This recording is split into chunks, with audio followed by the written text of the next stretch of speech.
Hello शिक्षक साथियों, आज फिर से आप सबके लिए लाए हैं विज्ञान से रिलेटेड, विज्ञान से संबंधित बहुत important question, very very important question. ये एनसीईआरटी पर आधारित जो है बिल्कुल है। और ये जो सक्षमता परीक्षा हो, बीपीएससी शिक्षक परीक्षा हो, ये बिहार एसएससी हो, सभी के लिए बहुत ही इंपॉर्टेंट है, वेरी वेरी इंपॉर्टेंट। ओके, ये बहुत ही इंपॉर्टेंट है। आप देखेंगे कि इस तरह का क्वेश्चन जो है, देखेंगे कि आप मार्च गैस किसे कहते हैं, कॉपर सल्फेट नीलात होता किसे कहते हैं, बल का क्या है, ये आंसू गैस का क्या फार्मूला होता है ना, और लाफिंग गैस का क्या फार्मूला होता है, ये बहुत सारा क्वेश्चन ऐसा है। कौन सा धातु को चाकू से काटा जा सकता है, इस तरह का अनेक सारे क्वेश्चन आप लोग को मन में आता होगा कि कार्बन के प्रयोग, दुनिया में सबसे ज़्यादा किसका कंपाउंड है, ग्लूकोज का क्या सूत्र है, ये सब जितना भी हम लोग बहुत सारा क्वेश्चन ऐसा है जो कि आपका बार बार पूछा जाने वाला है और इम्पोर्टेंट क्वेश्चन है जो एनसीईआरटी से है। तो आप लोग को हम बार बार कह रहे हैं कि ये हमारा जो चैनल है edu success hub, edu success hub, ये बहुत बहुत जो है तो नया नहीं है, बट आप लोगों के लिए बहुत ही अच्छा मटेरियल लेके आएगी। और मैथ हो, साइंस हो, अभी तो हम साइंस और एसएसटी लेकर आ रहे हैं, फिर मैथ आपका बहुत जल्द 2 दिन के अंदर आपका वीडियो अपलोड हो जाएगा। तो आप लोग देखेंगे या प्रयास करेंगे आप लोग कि इस चैनल से बिल्कुल लाभ उठाने का, और पूरा वीडियो देखेंगे तभी लाभ मिल पाएगा। और जहाँ तक है कुछ गलती सही भी अगर हुआ होगा तो वो सब सही कर दिया जाता है, कभी मिस्टेक या हो जाए। तो आप लोग चलिए क्वेश्चन की तैयारी हम लोग अच्छी तरह से करें, ताकि ये जो सक्षमता परीक्षा हो वो भी हमारा हो जाए, और बीपीएससी शिक्षक परीक्षा अगर जो साथी देने वाले हैं वो बिल्कुल वो निकल जाए, उनका शिक्षक बन जाए। ये 6 to 8 के लिए अभी तो फॉर्म निकला हुआ है, और वो आपका बहुत ही इंपॉर्टेंट होगा, आपका भविष्य के लिए बहुत अच्छा होगा। और ये बहुत इंपॉर्टेंट सब क्वेश्चन इसमें है, आप इसे ज़रूर देखें। बिहार एसएससी का फॉर्म निकला हुआ है, और जो भी आप इसकी तैयारी कर रहे हैं इसको आप बार बार देखते रहिए, कहीं नहीं जाएगा, इससे बाहर क्वेश्चन कहीं नहीं जाने वाला, जितना कि आपका सेट हम तैयार कर दे रहे हैं उससे ज़्यादा कुछ नहीं। आप कितना पढ़ लीजिए कहीं भी एनसीईआरटी, बस यही क्वेश्चन है इसमें, जितना क्वेश्चन है सारा का सारा कलेक्शन यहाँ मिलेगा, लेकिन सारा वीडियो देखना पड़ेगा आपको। ओके, चलिए बहुत मजेदार क्वेश्चन है। क्वेश्चन नंबर 1, कौन सा अधातु विद्युत का सुचालक होता है? जैसे कि आप लोग जानते हैं कि सभी धातु विद्युत के सुचालक होते हैं, लेकिन कुछ अपवाद हैं, और सभी अधातु विद्युत के कुचालक होते हैं। इन इंसुलेटर होते हैं, बेड कंडक्टर ऑफ इलेक्ट्रिसिटी होता है, और जितना भी धातु है सब गुड कंडक्टर होता है। लेकिन अपवाद है और धातु में, ग्रेफाइट ऐसा है जो कार्बन का प्रूफ है, वह क्या है, विद्युत का सुचालक होता है, अपवाद है, एक्सेप्शन है। आप लोग ग्रेफाइट को देखे होंगे, आपके घर में यूज होता है, जरा सोचिए कहाँ पर देखे हैं? बिल्कुल आप लोग देखे हैं। आप बच्चे को पेंसिल देते हैं, रेड देते हैं ना, उसके बीच में जो है जिससे आप पेंसिल से लिखते हैं, तो जो आपकी कॉपी पर मार्क होता है जिस चीज़ का बीच में जो रहता है वह क्या है, ग्रेफाइट है, वह कार्बन है। ओके, आप बिल्कुल वो विद्युत का सुचालक होता है। कार्बन के कितने अप्रूफ हैं? जैसा आप लोग जानते थे, कार्बन के पहले 2 अप्रूफ माना जाता है, हम लोग बहुत पहले पढ़े थे, कार्बन के 2 अप्रूफ होते हैं, हीरा और ग्रेफाइट। लेकिन फुलेरीन भी हो गया, अब 3 अप्रूफ है, फुलरीन। और ये क्या है, फुलरीन जो है 60 कार्बन परमाणुओं से बना हुआ है, इसका जो अणु है कितने 60 कार्बन परमाणु से बने हुए हैं, और ये फुटबॉल की आकृति का होता है। ये भी पूछा सकता है कि फुटबॉल की आकृति का कौन होता है, हीरा, ग्रेफाइट, फुलरीन? तो आप लोग का आंसर होगा फुलरीन। बिल्कुल, हीरा कैसा होता है? हीरा जो होता है ये 3 3 डायमेंशनल होता है। ग्रेफाइट क्या होता है, हेक्सागोनल होता है, यानी षटकोणिक होते हैं ग्रेफाइट, और परत दर परत होता है। ये बात आप लोग पहले से भी जानते होंगे, और इस पर आप अगर नहीं भूल गए हैं तो आप लोग देख सकते हैं, इसको समझ सकते हैं। ओके, एक एक क्वेश्चन पर हम बहुत अच्छी तरीके से बताने का प्रयास करेंगे, जो कमी रह जाएगा फिर और नेक्स्ट वीडियो में उसको पूरा कर देंगे, या फिर क्वेश्चन मिलने के बाद आप लोग इस वीडियो को पूरा देखेंगे। प्रयोगशाला में बनने वाला प्रथम कार्बनिक यौगिक कौन है? तो इसके बारे में भी हम बताना चाहेंगे। ऐसे बहुत लंबा वीडियो हो जाएगा, इसलिए थोड़ा शॉर्ट में ही प्रयास करेंगे। प्रयोगशाला में बनने वाला प्रथम कार्बनिक यौगिक यूरिया है, क्योंकि बर्जिलियस साहब थे जिन्होंने ये कहा था, यानी वाइटल फोर्स थ्योरी दिया था, जीवन शक्ति का सिद्धांत दिया था कि कार्बनिक यौगिकों को प्रयोगशाला में नहीं बनाया जा सकता है, सिर्फ और सिर्फ वह जंतु और प्लांट से प्राप्त किया जा सकता है। लेकिन उसी का शिष्य व्हीलर ने, देखिए होलर है और कहीं जगह व्हीलर है, तो होलर ने और उसको क्या किया, इस सिद्धांत का खंडन किया, इसको तोड़ दिया और वो सिद्धांत समाप्त हो गया। अपने गुरु के ही सिद्धांत को खारिज किया उन्होंने, क्योंकि उन्होंने यूरिया जो था इन्वेंट किया था और एकाएक प्रयोगशाला में से तैयार किया गया था, यानी अमोनियम साइनाइड से बनाया गया था। यूरिया को प्रयोगशाला में किस वैज्ञानिक ने प्रथम बार बनाया? अभी तुरंत इसकी बात की है हम लोग कि ये बर्जीलियस के शिष्य थे होलर, और इन्होंने ही यूरिया को पहले प्रयोगशाला में तैयार किया था। मीथेन का अणुसूत्र क्या होता है? CH4। बिल्कुल आपको याद रखना है, देखना है। मार्स गैस किसे कहते हैं? मीथेन को मार्स गैस कहा जाता है, क्योंकि ये दलदली भाग से, ये भी क्वेश्चन आता है, दलदल भाग से या पंख से, कीचड़ से कौन सा गैस निकलता है? भाई मीथेन निकलता है, मार्स गैस इसे कहते हैं।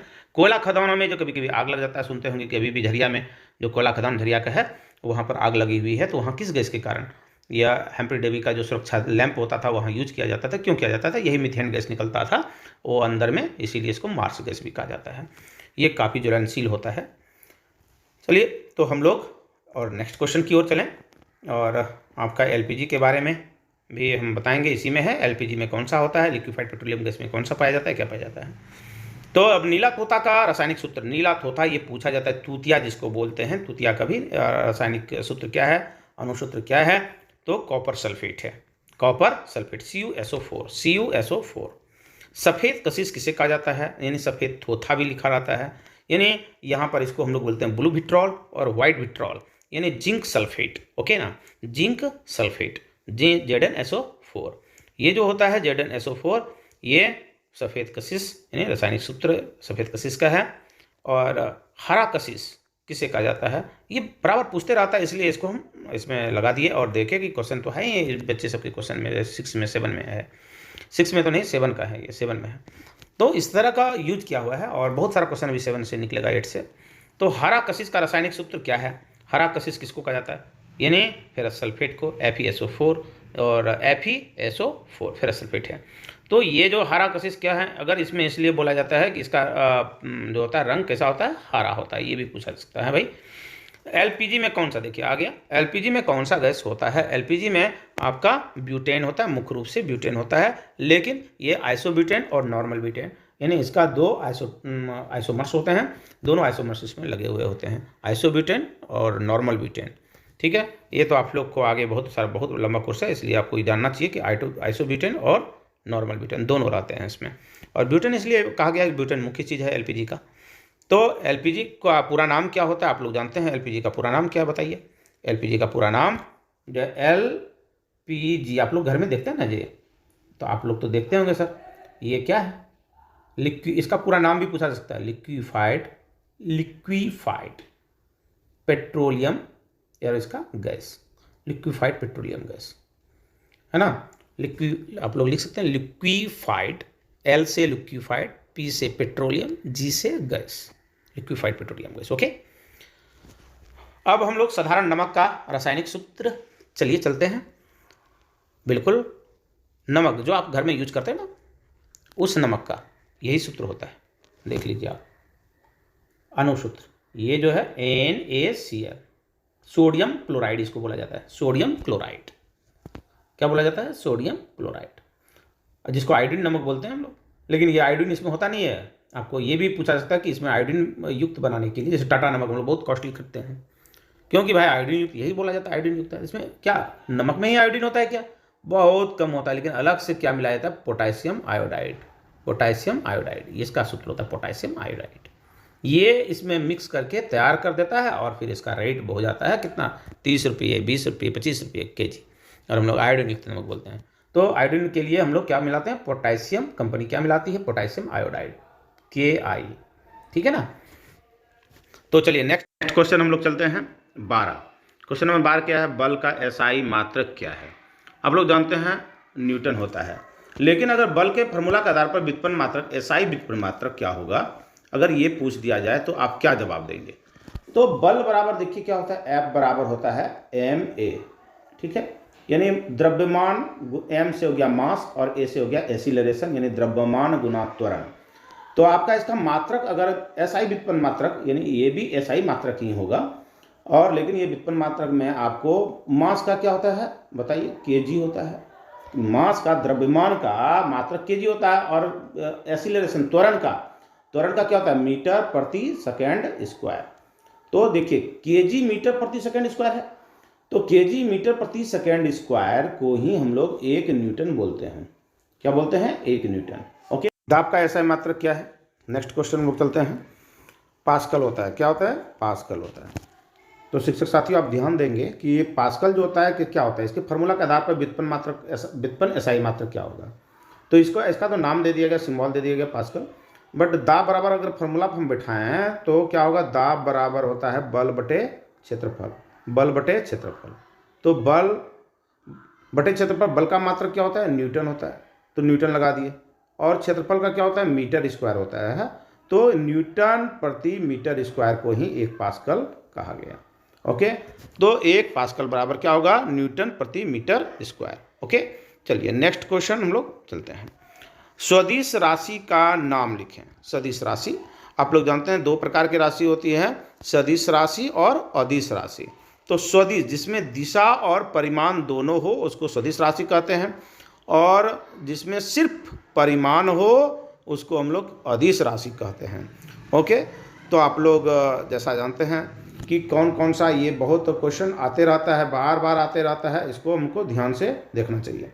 विस्थापन, वेग, त्वरण, बल, संवेग, ये सब जितना है ये सभी सदिश राशि हैं। ठीक है, और अदिश राशि, कुछ अदिश राशि है जिसको कि बार बार भी पूछा जाता है, जैसे आप लोग कह सकते हैं द्रव्यमान, है ना, द्रव्यमान। नेक्स्ट क्वेश्चन चलिए है, नेक्स्ट क्वेश्चन आपको लेके चलते हैं। तो अदिश राशि के उदाहरण इसमें इसके साथ साथ हम ले लिए हैं। देखिए अदिश राशि के कुछ उदाहरण हैं, इसको ध्यान में रखना चाहिए। समय, द्रव्यमान, दूरी, चाल, दाब, ये सब जो है, स्पीड अगर है, वेग है, तो वो वेग यहाँ पर देखिएगा नेक्स्ट क्वेश्चन में, वेग जो है क्या है, वेग आपका सदिश है और आपका चाल क्या है, अदिश है। तो ये बिल्कुल कंफ्यूजन कराता है। एनर्जी क्या, ऊर्जा क्या है, ऊर्जा जो है, कार्य है, ये सब क्या है, अदिश राशि में आता है। क्या क्या आएगा एक्स्ट्रा और बताया आपको, ये कार्य और ऊर्जा। तो ऊर्जा का भी मात्रक बार बार पूछा जाता है, इसमें ऐसे क्वेश्चन नहीं दिए हैं। ऊर्जा का मात्रक होता है जूल, कार्य का भी मात्रक होता है जूल। ओके, कार्य का भी मात्रक जूल होता है, ऊर्जा का मात्रक भी जूल होता है, ऐसा ही मात्रक। ओके, चलिए नेक्स्ट क्वेश्चन हम लोग 15 नंबर क्वेश्चन चलते हैं। गतिज ऊर्जा का सूत्र क्या है, हाफ mv²। इसको ऐसे यहाँ पर हाफ mv², यानी m से हो गया द्रव्यमान, v से हो गया वेग, हाफ mv²। गतिज ऊर्जा, गति के कारण जो ऊर्जा होती है, जो कार्य होता है, उसको हम लोग क्या कहते हैं, गति के कारण जो कार्य होता है उसको गतिज ऊर्जा कहते हैं। चलिए नेक्स्ट है आपका, और एक इसके साथ साथ हम बताना चाहेंगे कि स्थितिज ऊर्जा बराबर क्या होता है। स्थितिज ऊर्जा, 2 तरह की ऊर्जा होती है, स्थितिज ऊर्जा और गतिज ऊर्जा, पोटेंशियल एनर्जी, कैनेटिक एनर्जी। स्थितिज ऊर्जा बराबर होता है mgh। अब g का मान कितना होता है, ये गुरुत्वीय त्वरण है, g का मान जो होता है 9.8, या 10 अप्रॉक्सीमेट लिया जाता है इसको, ठीक है ना, लगभग 10। तो इसको हम लोग याद रखेंगे कि स्थितिज ऊर्जा बराबर mgh होता है। m हो गया मास और ये हो गया h यानी ऊंचाई पर। यदि किसी ऊंचाई पर कोई वस्तु रखी हुई है, ये छत के ऊपर मान लीजिए कोई वस्तु रखी हुई है, तो इस पर कौन सी ऊर्जा है, स्थितिज ऊर्जा है। और यदि डैम्प में कोई डैम्प है और इसमें पानी है, पानी भरा हुआ है, तो ये इसमें कौन सी ऊर्जा है, स्थितिज ऊर्जा है। सूखा बर्फ किसे कहते हैं, नेक्स्ट क्वेश्चन क्या है, सूखा बर्फ किसे कहते हैं, ठोस कार्बन डाइऑक्साइड को सूखा बर्फ कहते हैं। यानी कार्बन डाइऑक्साइड को जब ठोस कर दिया जाता है बहुत कम टेम्परेचर पर, -78 -109 डिग्री पर आके ये जो है कार्बन डाइऑक्साइड गैस ठंडा हो जाता है और एकदम बर्फ के, आइस की तरह हो जाता है, इसलिए इसको सूखा बर्फ बोला जाता है। आंसू गैस का रासायनिक सूत्र क्या है, ये तो बिल्कुल याद करना पड़ेगा। आंसू गैस का जो है रासायनिक सूत्र होता है, देख लीजिए, CCl3NO2, है ना। तो CCl3NO2, तो ये इसको बोला जाता है क्लोरोपिक्रीन। 18 है, क्वेश्चन नंबर 18 क्या है, धातु का ऑक्साइड क्या होता है। तो आप लोग जैसा जानते हैं कि धातु का ऑक्साइड भास्मिक होते हैं और या कह सकते हैं आप क्षारीय होते हैं। तो भस्म और क्षार में क्या अंतर है ये भी आप जान रहे होंगे। यानी वह भस्म, धातु के ऑक्साइड जब यानी भस्म होते हैं और वह भस्म यदि जल में घुलनशील हो, जल में घुलनशील हो तो उसको हम लोग क्षार कहते हैं। ठीक है, तो धातु के ऑक्साइड क्या होते हैं, क्षारीय होते हैं या भास्मिक होते हैं। और वह धातु का ऑक्साइड, वह धातु में जितने भी आएंगे वह धातु में सब क्या होते हैं, अम्लीय होते हैं उसके ऑक्साइड। चलिए ये भी आप लोग ध्यान में रखेंगे।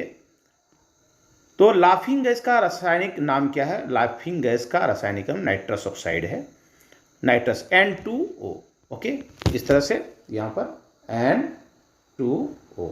ओके, नेक्स्ट क्वेश्चन क्या है? कली चूना। आप लोग जानते हैं जैसे कली चूना, कली चूना किसको बोलते हैं? जो आप लोग चूना लाते हैं घर में बाहर से, चूना पेंट कराने के लिए जो हम लोग लाते हैं मार्केट से, और उसमें लिखा रहता है कली चूना CaO, कैल्शियम ऑक्साइड, उसको कैल्शियम ऑक्साइड बोलते हैं, CaO। ओके, तो उसको हम लोग, अब हम लोग चलें कली चूना के बाद है 21 नंबर क्वेश्चन कि चूना पानी या बुझा हुआ चूना का रासायनिक नाम क्या है? जब ये कैल्शियम ऑक्साइड को जल में मिला देते हैं, जब हम लोग वो दुकान से जो कली चूना लाते हैं और पानी में डाल देते हैं तो वह हो जाता है बूझा हुआ चूना। क्या हो जाता है? बूझा हुआ चूना, ये या उसको बोलते हैं चूना पानी, दोनों का। तो उसका रासायनिक नाम क्या होगा? Calcium hydroxide, calcium hydroxide CaOH का होल टू, ये तो कैल्शियम हाइड्रोक्साइड। ये चूना किसका है? पानी का। यह चूना जो पान में हम लोग खाते हैं, पान में जो दिया जाता है ना चूना, उसको हम लोग या फिर खैनी के साथ जो लगाया जाता है वो चूना क्या है? यही बूझा हुआ चूना है, कैल्शियम हाइड्रोक्साइड है। ओके, नेक्स्ट क्वेश्चन चलें। Plaster of Paris, plaster of Paris, question number 22। Calcium sulphate hemihydrate, इसका रासायनिक नाम क्या है? कैल्शियम सल्फेट हेमीहाइड्रेट, यानी CaSO4 कैल्शियम सल्फेट हो गया, हेमी का आधा हो गया, हाइड्रेट H2O, ये कैल्शियम सल्फेट हेमीहाइड्रेट। ठीक है, क्वेश्चन नंबर 23। प्रकृति में मुक्त रूप से पाए जाने वाला धातु का नाम आपका याद रखना है, सोना, चांदी और प्लेटिनम। ये काफ़ी क्रियाशील, बहुत कम क्रियाशील होता है और इसलिए ये प्रकृति में मुक्त रूप से पाया जाता है। सबसे अधिक विद्युत का सुचालक कौन सा धातु है? तो आप इसका आंसर होगा चांदी। इसका आंसर क्या होगा? चांदी सबसे अधिक विद्युत का सुचालक होता है, गुड कंडक्टर ऑफ इलेक्ट्रिसिटी होता है। शरीर का सबसे कठोर भाग कौन सा होता है? एनामेल। एनामेल शरीर का सबसे कठोर भाग है। ये बहुत बार पूछा जाता है क्वेश्चन कंपटीशन में, जो भी कंपटीशन हो सबके लिए इंपॉर्टेंट है।